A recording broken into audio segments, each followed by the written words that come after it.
to dissect girls. Did you know I'm utterly insane? Why don't you make like a tree and get out? The blackest dies. Killing God. Come on! To make this pencil. You're terminated, fucker. Live or die, man. Roads? Well, we're going, we don't need roads. There can be only one. Kill you all. Goonies never say die. We don't need each other. As you can see, I'm not happy. Are you not entertained? This is friend. Happy trails, Hans.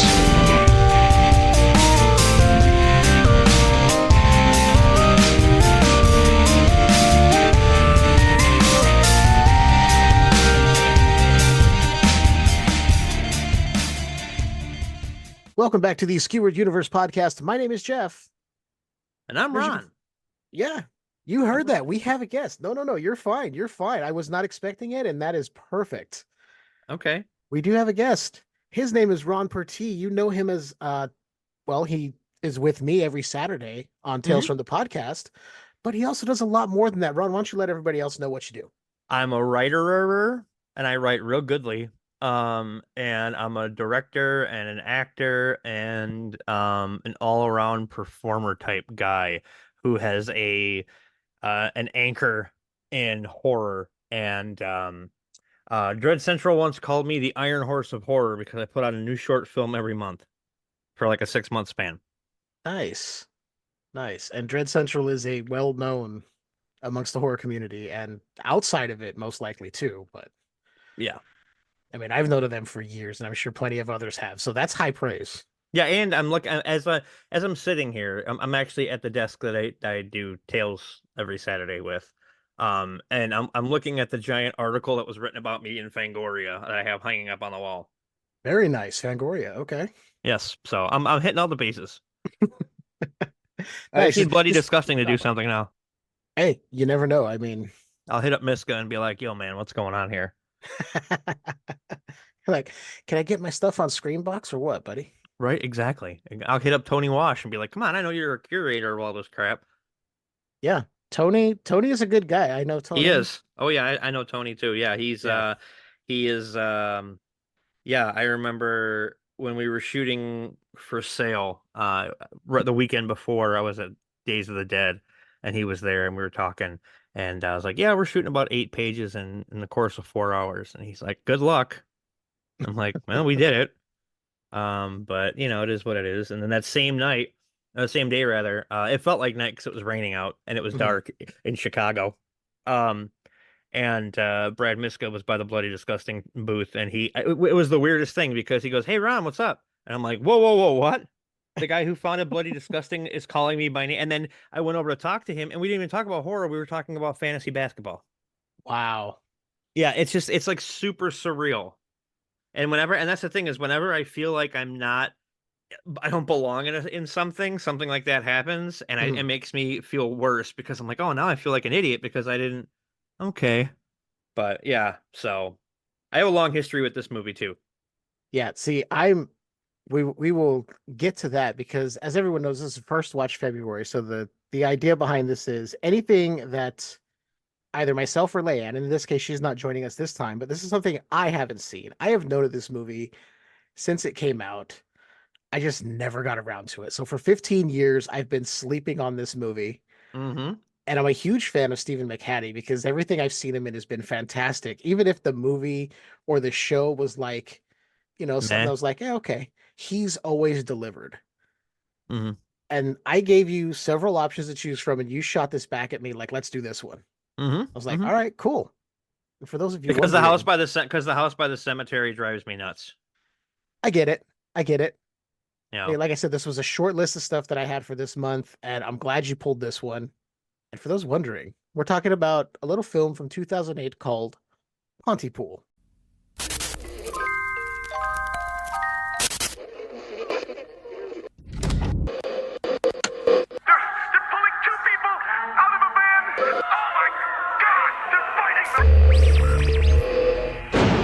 What you are hearing is an actual radio broadcast. It is the only recording of the event. Roadblocks preventing people from leaving and entering the area. Everybody is under quarantine. We still do not have an official version of these events, and it's very difficult at this moment to get a fix on what has happened. Oh God! These people are trying to eat their way inside. They cut into our signal.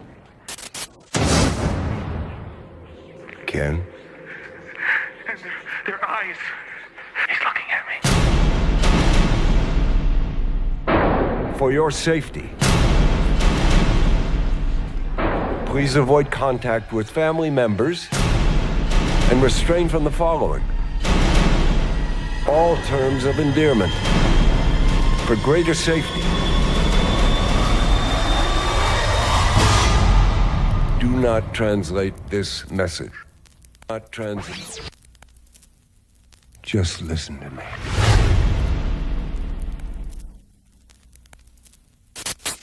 Woohoo! Kisses kill. Oh man. Mm-hmm. That's we'll We'll get get there. there. We'll get there. We'll get there. So basically, I don't want to do what a lot of others do and basically kind of go through the movie beat by beat and break it down. I just want to have a conversation about this movie because Right. You can't you can't spoil things with it. You have or you can, but you don't want to because it's one of those films that needs to be experienced. right. Exactly. If you haven't seen it, I would say turn this off. Go. It's on Shudder. Come back. It is on Shudder. It is readily available. Yeah, it is definitely something that you need to see. And I remember I was turned on to it by Charlie Bushin, who was in my very first 2 movies, and he told me about it, and I checked it out, and it's just like, holy shit! And ever since then, I've been kind of enamored by the film. And when we get to it, I went back and listened to my interview with Tony Burgess. Mhm. And there's some stuff that he said that I should probably repeat. So people, because it's just holy crap. Nice. Yeah, and we'll definitely get there because, like I said, I wanted to know, you've kind of given me some of your experience, how you came to this. Yeah. Like I said, I heard of this years ago because before I started podcasting, I was a podcast listener. Mhm. So I'd heard numerous people talk about this, and I always knew when they were talking about, kiss is kill is kiss, Mhm. that whole thing. I'm like, but what is the movie? I already knew the premise, but I'm like, but what is it? Mhm. And then I just never got around to seeing it. So it's always been something that's there. And like I said, Stephen McHattie is great. This cast, actually, For as small as key it is. players are very good. Yeah, it's almost, I would almost call it a bottle movie because it really only takes place within the confines of the radio station, Mhm. which, if I remember correctly, is in the basement of a church. Yes, it is. Yes. Ken Lowry from the Sunshine Chopper. which was great when they finally, when she tells him about, she Oh. goes, Ken Loney, and he's like, what? Yeah. And he's like, well, we don't know exactly, but we never let our kids around him. Like, oh, okay. Yeah. But and that's the best thing about this is for those that haven't seen it, and I don't want to spoil anything, but the best way to say it is it's kind of like Night of the Living Dead meets War of the Worlds. Yeah. The Orson Welles broadcast. Yeah, I got to be specific there. Yeah. Because it's very very audible in its nature, and you have to pay attention. Your best bet to watch this is watch it with subtitles on. Yeah, it is. It's kind of an audio assault. So if you're somebody who deals with misophonia, or you're somebody who just can't deal with a lot of noise at once, you may want to skip this because there's a lot of over talking and multiple people saying something at once, and you can't really comprehend what each is saying. So subtitles are a must. Unfortunately, I didn't have subtitles available to me on the Shudder version. Oh, I did. The app I have. Oh, through the app. I can't Yeah, I was watching figure on it the out website. through Roku. So the website I can get subtitles. Yeah. But the apps don't have it, which, Shudder, if you're listening, AMC, sponsor take a the little show. coin that way. Yeah. Exactly. Well, that's the weird part though, is when I watch it on my iPad, I can get subtitles, But I haven't tried to watch it with my Fire Stick because every time I try to watch it with my Fire Stick, stuff gets like, real choppy, and I'm just like, hell with it. I was watching on my computer. Yeah. Yeah, I haven't had issues with on my Roku TV with it. The only thing is the subtitles. But when I went and checked, even Shutter's frequently asked questions was like, well, the mobile apps have it, the computer has it. They go, TV apps, we're still working on it. They're like, Well, we're hoping they're still eventually. trying I'm like, to okay. they're still trying to build things up from when Joe Bob broke them on his first marathon. So Yeah. they're still trying to recover from that. That's really the only time I have an issue with Shutter is if I try to go watch it live, I can't get in. Yeah, it can be a real pain in the ass. It can be a Like real pain in the ass. sometimes I can get to the library and watch something else, but live, Yeah, no way. yeah. It's a real pain in the ass. Much like when you're driving to work and someone just bangs on your window, Yeah. like in the beginning of the movie. That's the only spot in the movie. Like it didn't scare me, but it was unsettling. And that's the thing about this movie is the whole thing is fucking unsettling. Like especially with I forget her name, Laurel Ann. Yeah. When that Sorry, whole thing I starts don't have happening to the. her. And Oh the man, window, it's like, yeah, I'm like, okay, that's just fucking it unsettling. is. Yeah, it's unsettling, and you've already grown to like in a short time that you meet these people. You're like, okay, these are very likable people. They're all just working together, doing this thing, and you get the little bit of background that she served overseas. She's a military person, so she's, when people are at the door, she's like, we have an enemy. You're like, Yeah. okay, she's gonna be the one, and then something happens. You're like, oh, It's like the movie. oh, Have you seen the movie Feast? yes. It's like that with the whole like the big strong. I'm gonna get you out of here, and then he gets eaten through the window. I love that part. It is Yeah. so because it actually threw me off because I was like, okay, this is the hero. No, he's not. Okay. No, he's lunch. Yeah. Yeah, basically. Yeah. One of the I, what was he, one of the doctors from Grey's Anatomy? yeah, I think so. But what I love about this is it doesn't have a lot of social commentary. Like I love social commentary because according to some people, my eyebrows are up to the top of my head. But it's a smart zombie picture, essentially. It's a very smart zombie. And because let's be real honest, this is a zombie picture. Exactly. It's a different type of zombie, but essentially that's the inspiration from all of this. Right. And I've yet to read the novel it's based on. Pontypool changes everything, but I do know I went back and listened to the episode of my show from way back in the day where I interviewed Tony Burgess, who not only is the writer of the book, he also wrote the screenplay, and he's also in the movie. Yes. Yes, I was reading that earlier, and yeah, go ahead and let everybody know who he is. He's one of the guys singing in there, and when the one girl starts having like a little bit of a mental breakdown, he's the one that grabs her and kind of hugs her. And the story he told me about that was actually really funny because they had to go rehearse that, and so they sent him to an actual radio station in full makeup. Oh no. Yeah, and to do it, and I don't know if it was just to fuck with them, but that is some of the most offensive makeup. And then the guy with the Uzi, that looks like Osama bin Laden. Oh my god. Yeah, and he's actually credited in the credits as Osama J brackets Osama. Yeah, and it's just and the best part about this is I was gonna say this till later, but apparently there's a script for a sequel. I was reading that. I was reading the IMDb trivia earlier because I like to get little bits here and there if there's anything good in there. And this, I don't know if did it mention what the sequel is going to be about?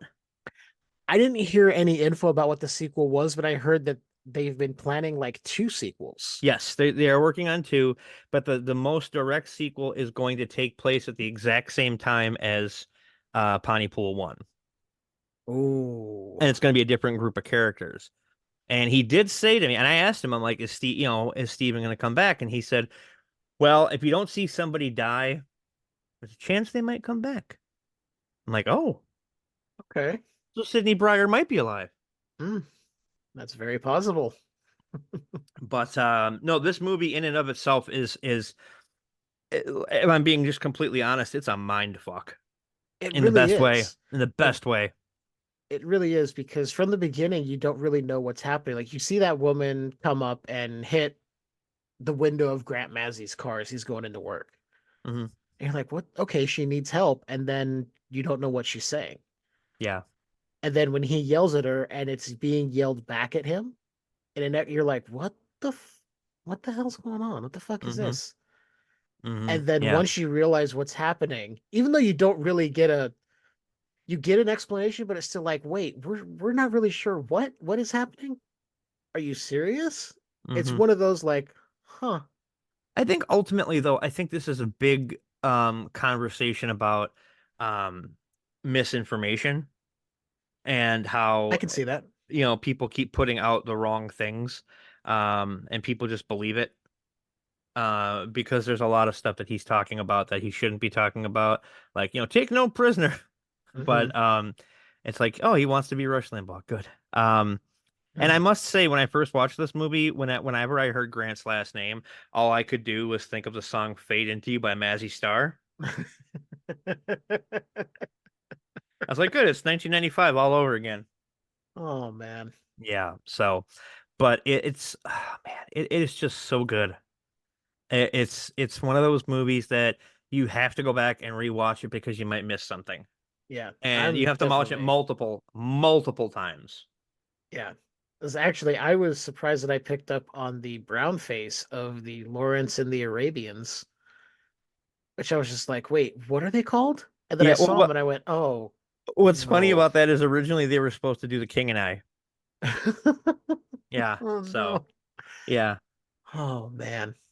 but we'll see what happens with the sequels. It's been a long time since part one came out, and I haven't heard Yeah. anything. There was a moment when, excuse me, there was going to be not theatrical release, but like um, Tony was going to give the rights to people to do theater performances of Pontypool because it shouldn't be too hard because there's not exactly a ton of sets or cast members or that kind of thing. Yeah. And I was actually going to do it, and he was just going to let me use the rights, but I would have to come up with all the money to do everything else, so it would have been a pain in the Yeah. ass. Doing it as a stage production, I mean, all you would need is the set of the radio station. You would just need the board, really, and Yeah. then you can go dark and bring out like a closet for that one scene. Yeah. It wouldn't take much because since it's all taking place in that church and you don't really, the only time we're outside is when he goes to work Yeah.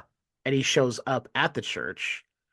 And then they go to the door and open it and they don't step outside. They shut it immediately and stay in that church. So you're never venturing around town and seeing anything.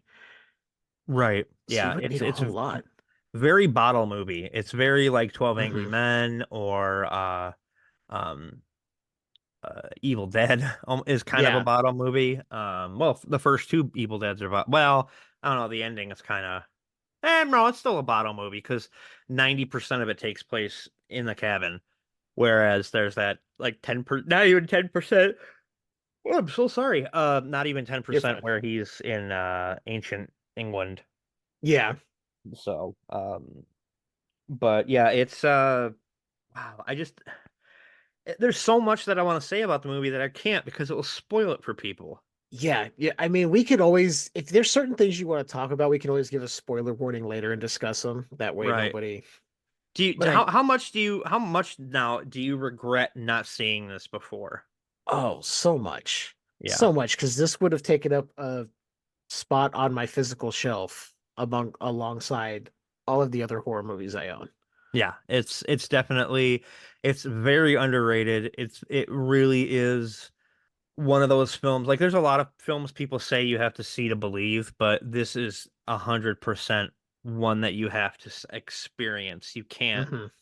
Um you can't just say, "Oh, well, whatever." Like, this is a movie I would have loved to have seen in a theater Mhm. just to get the experience of all the audio going Yes. on. Yes. The calls coming into the radio, the sounds in the background from the calls, all that kind of stuff would have greatly benefited being in a theater to hear all that. Yeah, they were talking about avoiding U-boats. Yeah, I was like, A lot of this what? stuff I didn't get. I won't lie. This is a very, very intellectual movie, and there's a lot of Mhm. it I didn't get. Like for instance, first and foremost, what I didn't get is, I mean, I'm sure when it comes to the things that they were saying, they can, I mean, they can kind of come up with any, they could have heard anything, Mhm. you know. But the thing that really didn't make any sense to me, and this, it's not a spoiler, but it's the post-credit sequence. See, I actually turned off the credits before that, so Oh, I didn't realize until later, and I went, well, I gotta try and oops. see that, and then I forgot to go get it. So you can, spoiler warning for anyone who hasn't seen it, you can go ahead and spoil that for me because I'll go back and watch it and experience it. So you see Sydney and Mazzy, and they're sitting there talking, and they're at like a bar, like a tiki bar, and she's wearing like an Asian robe, and he's in a suit, and he's got a 9mm, and he's wearing sunglasses, and they're talking like weird noir kind of talk, Mhm. and then it just cuts to black. Huh. I was like, what? What? What are you talking about? I don't know what you're talking about. So it's kind of, Hmm. yeah, I'm gonna have yeah. to check that out after we're done And, here and as little because as it made sense, as little as it made sense, I still enjoyed it more than all the Leprechaun movies. and that's fair. So, That's and fair. I'm glad I'm not gonna have to sit through Back to the Hood. I'm not gonna lie. I'm glad I'm not gonna have to sit through that. Hey, It they're would, not it would, for, like I say, they're not for everybody. no, So they're not. But you do what you got to do, right? exactly. And And I, hey, and you're not having to watch it, so you know. yes, that's right. I'm not gonna be home. So See, I've boom, never boom, seen that boom. one, so Oh, have fun with that. oh, we'll Whew. see what happens. But the thing I love about this movie is it's so, like, there's so many people who will list it as like an influence because it's something different. And Mhm. that's why when I made all my zombie movies, they're not like a traditional zombie movie. Right. You know, it's not like, and nothing against George, obviously, I'm a big fan and I think his zombie films are the gold standard, but I don't make zombie pictures that are traditional in any sense of the words, like with the exception of there being a zombie, Mhm. you know. And that's what was so great about this is it wasn't because you were bitten. If you get bitten in this, you're just dead. Yeah. Let's just put it out there. And can we talk about what was infected to make these people? Is that Yeah. a spoiler or I don't think it's a spoiler because it once they get the explanation, you're still not really understanding fully. right, It's right, like, right. okay, but how did it happen? It just goes, well, this is what's happening. It's like, but how did we get here? And they Uh-huh. still don't even have an explanation for that. So I think we're fine talking about the actual way it How the spreads. English language is infected and it's only terms of endearment Yeah. Terms of and endearment, words that you would understand and take as baby terms of talk. endearment and baby talk. It's just like, wait a minute. Yeah, and not only that, but no, people seem to forget about this is the movie takes place on Valentine's Day. Yeah. So that is even more of a, you know, or maybe this could be subconsciously Tony's way of saying that we throw around terms of endearment so much when they don't mean anything. That's very possible. I didn't But think about that, but we do, yeah. you Oh know, yeah. and it's not a fun thing, but No. it's oh man, And it's such a good movie. when I saw this was set on Valentine's Day, and then you get the terms of endearment baby talk, I'm like, that makes sense why this thing just spread like wildfire so Mm-hmm. quick Mm-hmm. and was out of control immediately. Yep. Yep. And then especially like when Sydney finally gets a hold of her daughter Hmm. and honey, sweetheart, and you see Dr. Mendez just stop it with the sweetheart, you know, and he was a fun character, He Dr. was. Mendez. He was. And I love how they thought he was going crazy just because he was speaking in a foreign language. They're It's like, like no, backing away from him, like, we're yeah, gonna leave. he's just speaking in a foreign language because you can't speak in English. I mean, I understand Yeah. that you guys are Canadian, but could you use a little bit of logic? I'm kidding to all my Canadian fans out there. Colin, I'm sorry. But isn't that the most Canadian name ever, Colin? Um, That makes me think of Colin Mockery, who is the uh, most Canadian comedian I can think of. yeah, yeah, yeah, yeah, he is. with his bald head, and yeah, that's yeah, he needs to do that. He needs to just either get a toupee or just commit to the bit and shave it all off, pal. But yeah, it's just, and it's a really amazing depiction of people losing it, and especially over such a short period of time, because we don't know the time frame that this is taking place in. We don't know how many hours this was. Yeah. And yeah, it's cray cray. Yeah, That's what the kids say, right? Cray cray. I don't know. I believe so. Okay. The most we understand is he's getting there for the early morning radio shift. Right. So whether that starts at 6 a.m., 5 a.m., 4 a.m., we're not sure. Right. That's all we know is this is early in the morning at some point. They did have a lot of pre-tapes though. Oh yeah, which was and weird. a lot of stuff. I'm assuming they must go through hosts there at that small station, maybe. Well, he was on his way out. Yeah.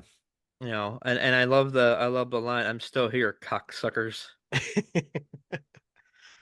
And I don't know, Yeah. because I know you rewatched this and I picked up on something when Laurel Ann, there's one quick moment with her before everything starts going crazy. She kind of like touches her throat a little and like kind of like, that's odd. And then nothing more. And then eventually we see that she succumbs to this infection. Uh-huh. And I was like, I wonder if that's their little way of going, that's when she got it. That's when things were weird. Maybe. Because I was like, that's odd. I don't know, Yeah. it just stood out. I tend to notice little things sometimes when I'm watching movies like this. Well, there's not movies like this, but No. This is very, very, I don't think I have seen anything like this at all. No. It's a zombie movie without the flesh eating and creating more zombies through bites and transfer of saliva, blood, whatever. This is all through language. Mm-hmm. Mm-hmm. And the fact that they're all just they're saying words, but they're confused. That's what's really unsettling, is when you see Laurel Ann start saying the words and you can see in her face and in her eyes, she's confused. Because she's like, I know I'm trying to communicate to you, but I can't get the words out. You're just like, oh. And she's like, missing Mazzy. Mazzy's missing. Have to find Mazzy. Like, what? Yeah, and that's another thing, is it's very kind of, I don't know. There's just so many roads you can go down with this thing, and without and still not know if you're right. Because I've never actually asked Tony, like, what was the point.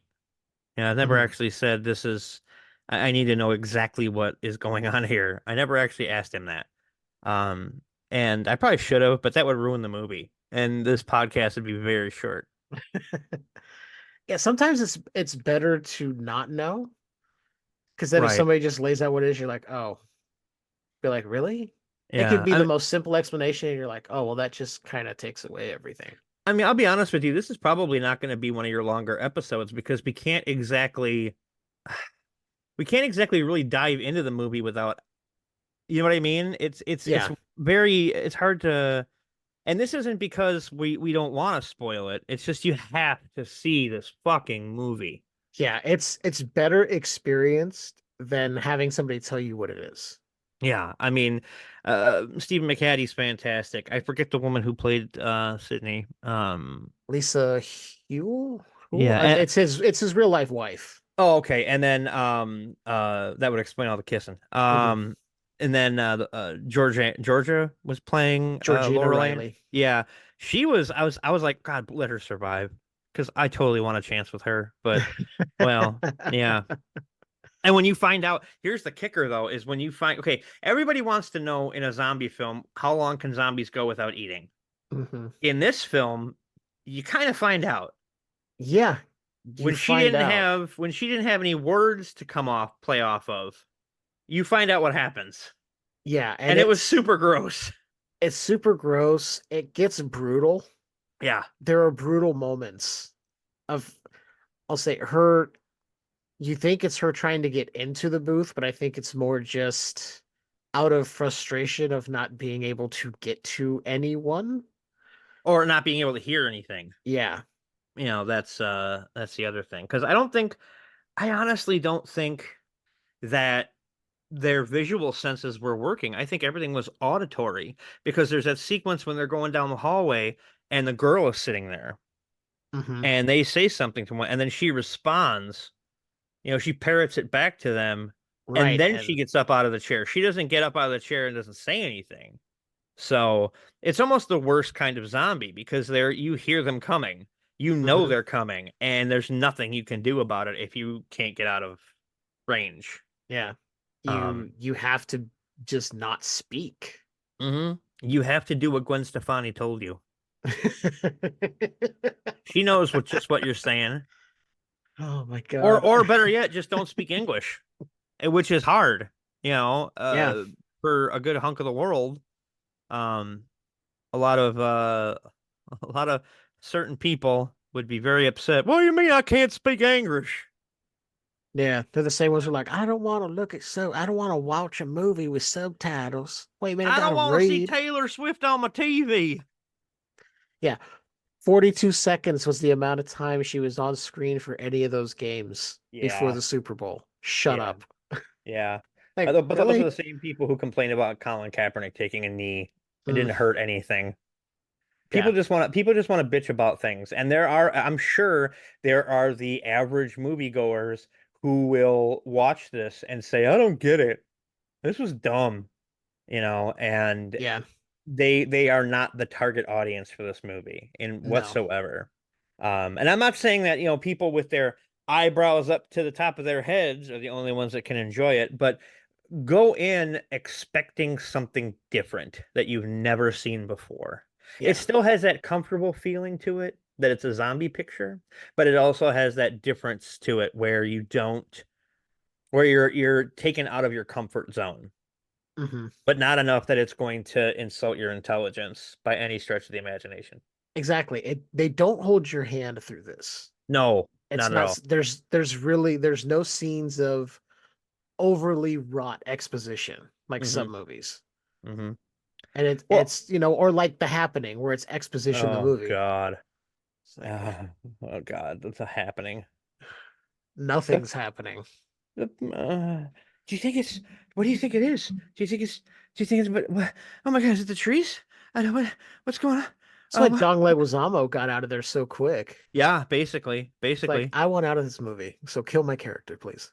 Yeah, well, I mean, just for people's idea, it's got a tomato on Rotten Tomatoes. It's got a tomato meter of 84%, and an audience score of 68%. So the audience didn't get it nearly as much as the critics did. Yeah. And I don't know if you do this or not, but I'd love to read some of the reviews. Yeah. I've never done it before, but I'm open to doing anything like that. Okay, so let's see here. Let's go with the bad ones. Okay, here, just because I want to see what they think. Stephen Newton from Georgia Strait says, as a horror fan, this high-minded talk radio of the living dead left me as cold as a Pontypool winter. What? Oh, that joke fell flat, buddy. Yeah, and then Stephen Farber of the Hollywood Reporter said, this low-budget picture is a little too claustrophobic and it grows tedious. The ominous, overbearing musical score tries but fails to jack up the tension. Maybe because you got something jacked in your mouth, pal. Let's see. There's a lot less negative. Okay, here we go. Peter Bradshaw from The Guardian says, an utterly baffling and stunningly boring zombie horror thriller. I was never bored in this movie. No, neither was I. Yeah. David Edwards of the Daily Mirror says, too much jaw, not enough gore. But that's not the point of this movie. Exactly. That's like exactly. Like, there are certain movies you go in knowing you're going to see gore or you're going to see certain types of violence. That is not this movie. Yeah. Here's one. Rob Nelson from Variety said, however shrewdly contrived to keep its budget low, Pontypool, set almost entirely in a basement radio station, is a zombie flick sans bite. Fuck you. Felix Vasquez Jr. from Cinema Craze says, Pontypool loses but easily could have been a great story. Sorry. No, that's no. Yeah, I disagree there. And then V.A. Macedo, who looks like a third-rate David Letterman with his beard, from the New York Post, because why would I listen to the New York Post, says, what's a zombie movie without zombies? A dull zombie movie. Okay. And then Brian Tallarico from Movie Retriever says there are dozens of zombie films worse than Pontypool, and hardcore genre fans may find something to like, but casual aficionados of the undead should shuffle on. It's like none of this makes any sense. These reviews are just because it doesn't seem like because it's okay, here we go. We're gonna end with this one. Okay. Okay. From the Observer, Rex Reed. Okay. If it wasn't so boring, the dialogue would be a laugh a minute. The acting is so abominable that the cast is better off unmentioned. Fuck you, Rex Reed. I don't know what movie he watched. Obviously a different one than the one we watched. And see, and I'm gonna get up on a little bit of a soapbox here. Hey, bring down those eyebrows, sir. That's my problem with people relying solely on critics or reviewers to base their opinion on anything. Like a while back, I was talking about I saw somebody commenting on a video game, and I was like, you could just get it yourself and figure out if you like it or not, instead of listening to somebody tell you why they don't like it and basing your opinion on that. They're like, well, why? That's what reviewers are for. I'm like, yeah, but they're also to help you be informed. But if this is something you want to try, maybe you do it yourself. Just check something out. It's like, that's why I listen to movie critics and I'm like, you don't understand what some of these are. You're going in with expectations. It's like, but you're not seeing it from a fan perspective. You're seeing it from, I need to go watch this to do my job. Right. And that's the big thing is that's why I could never really be a film critic because I have this horrible thing because I say that I'm done directing, but we all know that shit never leaves you. Never leaves you. And if the shit presents itself, I'll probably jump at it if the situation's right. But I'm writing now way more than anything, and I could never be a film critic because I know how the sausage is made, and I know what goes into it. And being somebody who's made them, I can't give an unbiased opinion, unless it's an Eli Roth movie, then that's a whole other ball of wax. And I was almost excited for Borderlands. Then I found out he directed it. I was like, nope. Sorry, I'm not. I mean, and that's the fucked up thing is Jamie Lee Curtis and Kate Blanchett in the same movie. That's some MILF stew right there. Yeah, is that based on the video game or no? Yep. Okay. Yeah, because I tried to little side here. I had a PS Vita like years back, and I got the Borderlands package that had the game in it. I couldn't get into the game. I don't know. I tried playing BioShock the other night and I couldn't get into it. Now, see, I like BioShock, and I think it has to do with it has like that old school, like 20s, 30s feel, but it's also horror. But I like that. It's definitely a game that's not for everybody. So No. I mean, if you can't get into it, I'm not gonna sit here and go, well, you just don't get it. Just to each their own. Just relax. Just relax there, Justin. And this is nothing. And I'll just for the record, I would say all these things to his face. So it's not. Oh yeah, you wouldn't. This is nothing that's not going to be said to him at some point, probably. Exactly. Yeah. So he'll give you shit. You'll get right back. It's not telling him that the circle of life. Exactly, the circle of life. I've never seen The Lion King, and I still know that song. That's how insane it is. Yeah, that's how ingrained into the pop culture zeitgeist it is. Yeah, I've seen the movie once. I haven't ever seen a Disney animated film. I've never seen one. Huh. Like I've seen Up, but I think that's more Pixar than that's Disney. Pixar. And so I've never seen Snow White. I've never seen Cinderella. I've never seen The Lion King. I've never seen The Jungle Book. I've never seen The Little Mermaid. Hey, there's a lot of them I haven't seen. I saw some as kids, and I don't remember a lot of them. Yeah, so the only thing I know about Lion King is that it's Hamlet. Basically, yeah. And if I want to watch an adaptation of Hamlet, I'll go back and watch Sons of Anarchy. Oh, I love Sons of Anarchy. Isn't it great? Man, I got to that show late, but then I powered through like back seasons to catch up with it on a weekly basis. And Katie Seagal still looking fly as ever. And she was, oh, Mm-hmm. Mm-hmm. Mm-hmm. Mm-hmm. Yep. Yep. so Yep. Yep. good Yep. at Yep. Yep. being such a bitch. Mm-hmm. Yep. Like she got what she deserved in the end. I was like, it's about damn time. Yeah. It really. Yeah. Yeah. And who gave it to her? I don't want to spoil Oh. anything. Yeah, I But if you've don't. read Hamlet, you know. Mm-hmm. Mm-hmm. Mercutio. No. Like what she did to Gemma, it's like, oh God, not Yeah. Gemma. Oh, That was Tara. her. What she did? Tara, Tara. Tara. Yeah. She's Gemma. Tara, yeah. See, it's been a while since I've seen it, but I actually had the Maggie sip on my show too. And nice. when I did the interview with her, she was sitting at the meeting table. Oh, nice. Yeah, yeah, that was fun. Not to name drop or anything, but yeah, not to name drop. Not like I have Peter Weller's cell phone number or anything. Um, but yeah, getting back to Pontypool, this is just one of those. I want to just scream from the rooftop everything that happens, and I can't. Yeah, it's the thing, like you like it so much, you want to tell everybody about it, you want to tell them what it is, but at the same time, you're like, you if you haven't seen it, you have to experience it. Yes, exactly. It is an experience. It's not like it's not like going to see it what's it called? Fast and the Furious movie. Yeah. It's you can't just be spoiled and move on. Yeah, Yeah. this isn't a popcorn movie where you can like check out and just see flashing lights and action on the screen for 2 hours. Mm-hmm. This is a put Mm-hmm. your phone down, watch the movie. And I know some people don't like to do that. They're like, well, it's a movie. I can just do whatever while I'm watching it. It's like, yeah, that's the beauty of watching it at home. But at the same time, this deserves your attention. It really, really does. Because if you miss one little thing, you might be like, wait, what happened? I felt that way a couple of times. I'm like, wait, and I'm watching the movie. Yeah. Yeah, there were times even now after watching it, like probably this is like my sixth or seventh time watching it, Mhm. I have to rewind certain things, and like look at Laurel Ann and be like, okay, I know she looks a little fucked up right now, but is she still doable? Hmm. I don't know. I do want to I say don't know. the makeup effects that they did for her character as things Fantastic. progressed. Ugh, Yeah, top notch. yeah, And it wasn't Kevin Yeager or Tom Savini. no, Go which proves figure. there's a lot of good effects out there in indie horror. I mean, there's a Uh-huh. lot.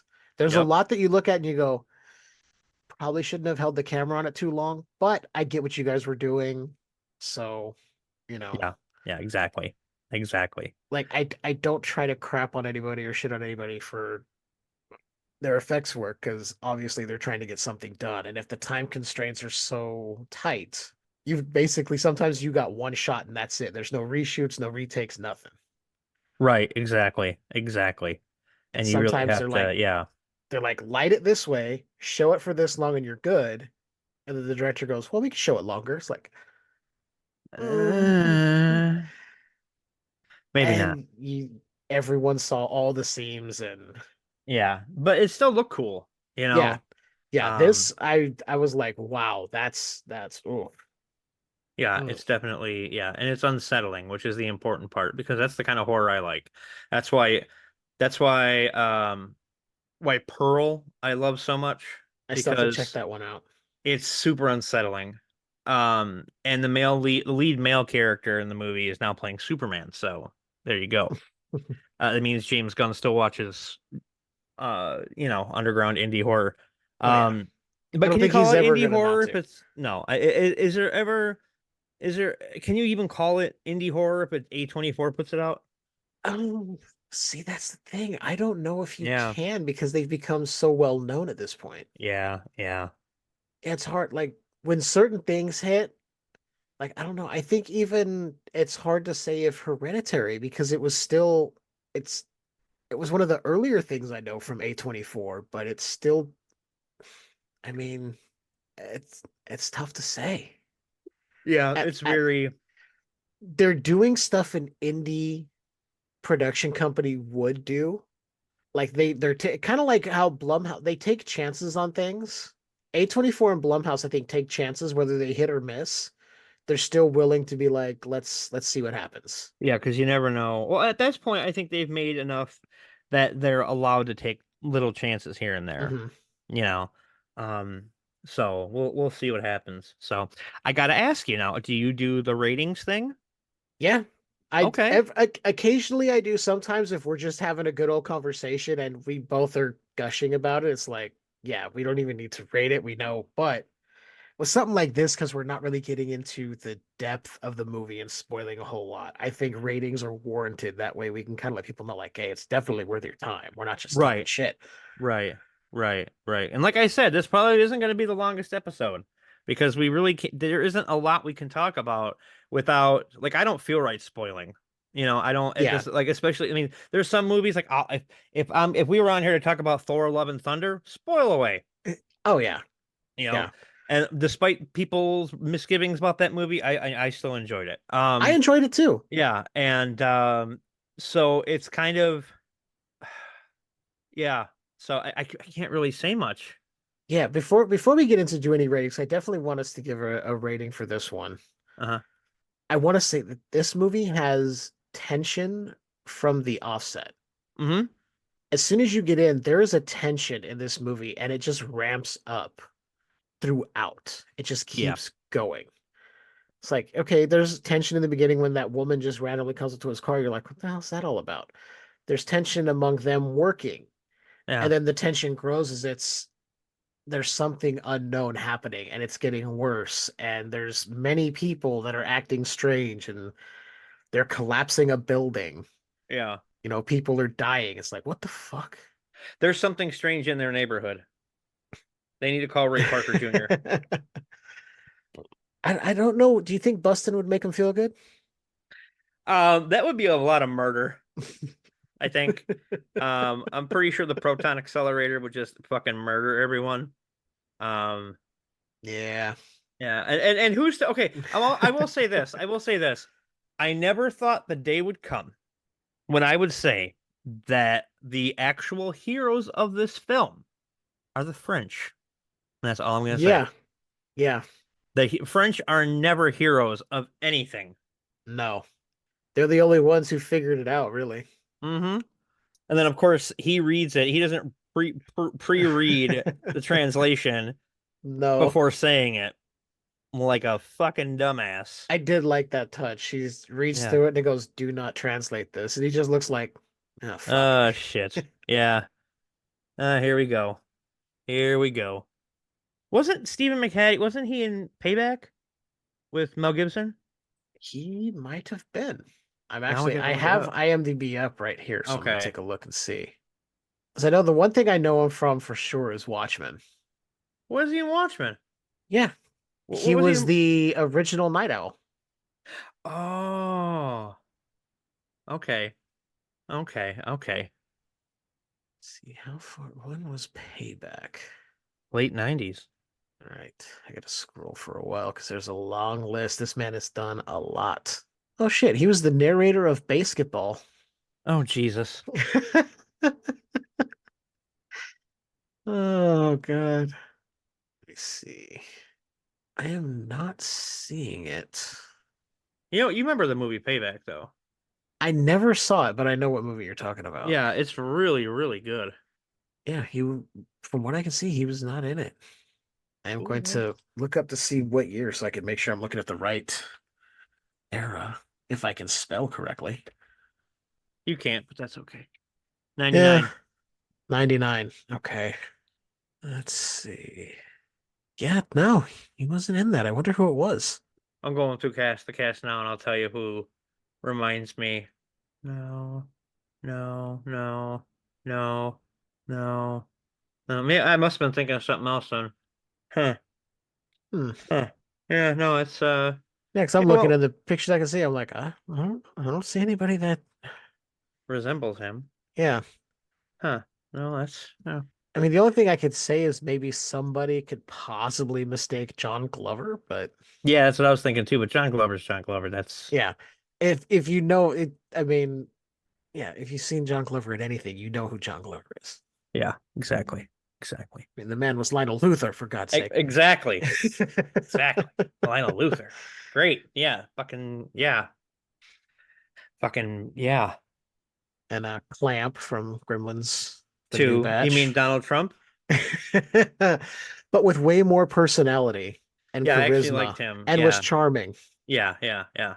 It didn't seem like he was a complete ass. Can you, you know what I see? I see suction cups on the hands in the back windows of people's cars. Oh, geez. So I guess Oh man. we should probably wrap it up then, because I can't really think of anything more to say. Yeah, it's one of those, like you said, it's you don't want to spoil it. So it's really hard to do a movie like this, but it's fun to sit down and have a conversation with somebody who feels the same way. Yes. And do you mind if I go first, sir? No, go right ahead. I give this a 9 out of 10. The only reason I don't give it a 10 is because I think it drags on a little bit too long. I think some of the stuff could have been cut down a little bit, but ultimately, I think it's a fantastic film and it needs to be seen. I think it needs to be shown in cinema courses for film studies. Mhm. So, Yeah, I'm right there with you. Same rating. You there? don't steal from me. Oh, okay. Don't steal my shit. I thought I lost you for a second there, No, man. I muted it to throw something away. Yeah. Okay. No, I'm still here. I ain't gone yet. Yeah, I'm with you. Same rating. 9 out of 10. It's Yeah, just, it's definitely got it. And it's tension from the word go. yeah. The word go.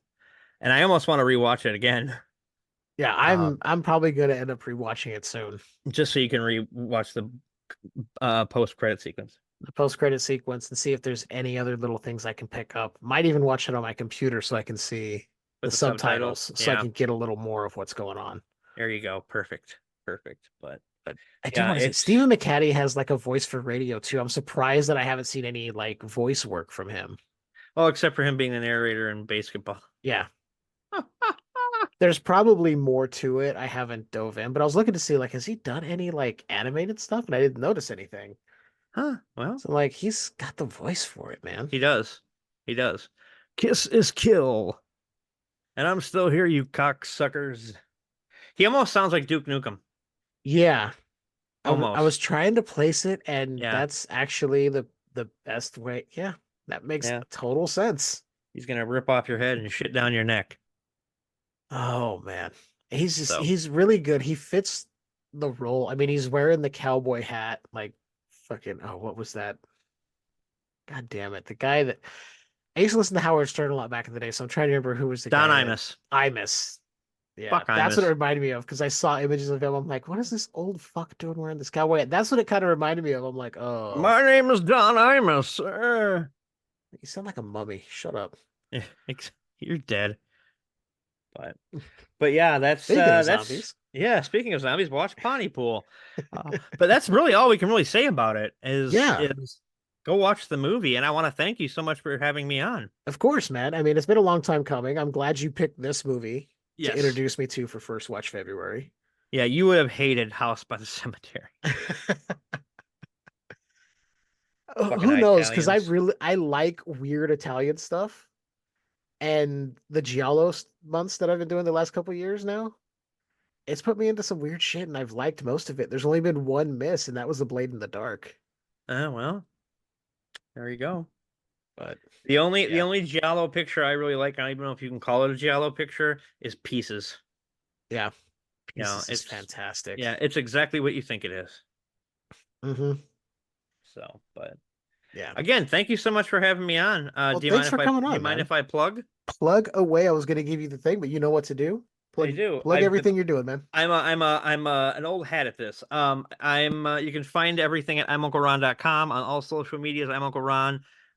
You can pick up the first issue of Tales of Shock and Terror at talesfromthepodcast.com.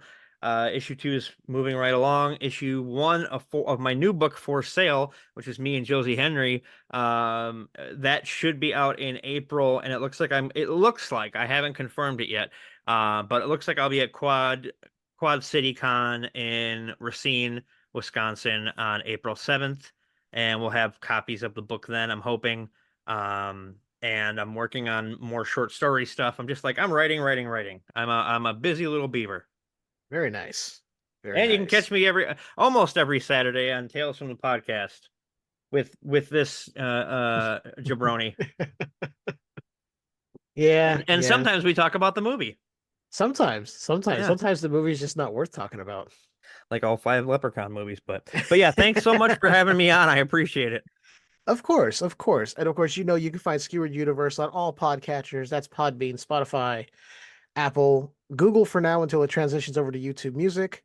Head over to skeweredhead.com. You can find links to all of our social media, Facebook, Threads, all that stuff. No Twitter. We're off of there. So don't even ask us if we're going there again. We're done. But We ain't going back to Elon. that dumpster fire. But Elon. Oh, no. No. No. Super villain. Yes, Lex Luthor. He could have gone the other way. Yeah, he could have. And he didn't. No.